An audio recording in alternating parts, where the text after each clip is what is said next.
So what I did for my pet project was I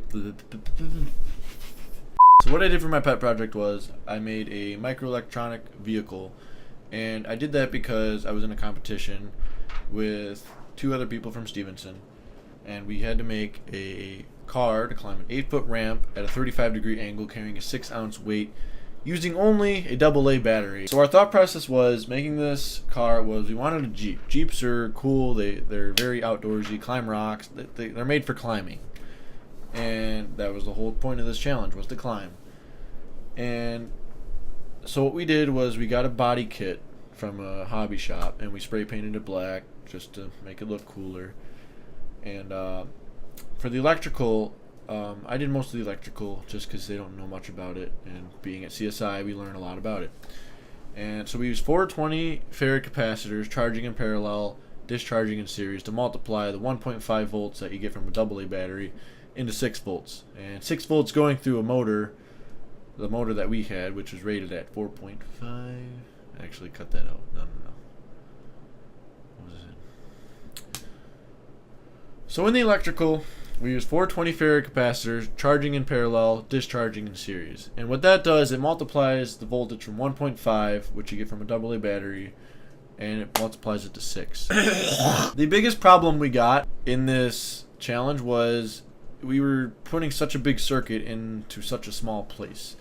And to fix that, we actually used, instead of using 4 double throw switches, we used 2 quadruple pole double throw switches, and that actually decreased the amount of wires by a lot. The gearbox we used was a Tamiya high-speed gearbox, and the gear ratio we ended up using was 18:1. The other gear ratio was 12:1, but that 12:1 didn't have enough torque, the torque that we needed to climb that hill. The chassis we had, we 3D printed it, so it was lightweight, but we really wanted to make it simple. Other cars that were at this competition, they didn't have a simple thing, and we really wanted it simple, user-friendly, and so we made a flat body, basically.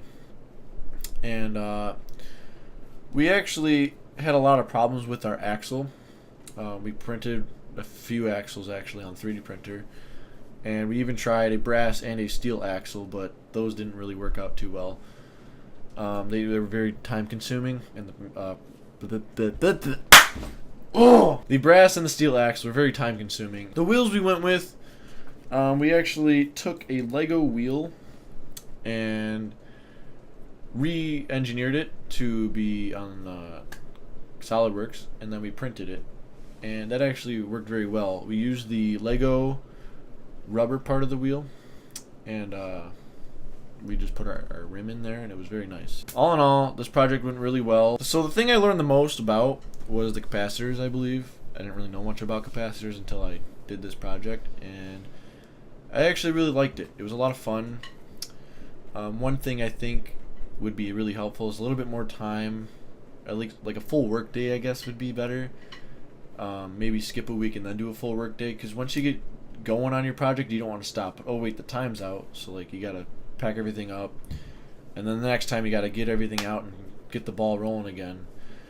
I think the full work day would help a little bit. If we were to do this project again, that would be actually really fun. I'm not sure what I would like to do. I would probably figure it out when the project, if we were to do it again, happened. But it was a lot of fun. I really liked it. I learned a lot. It was great.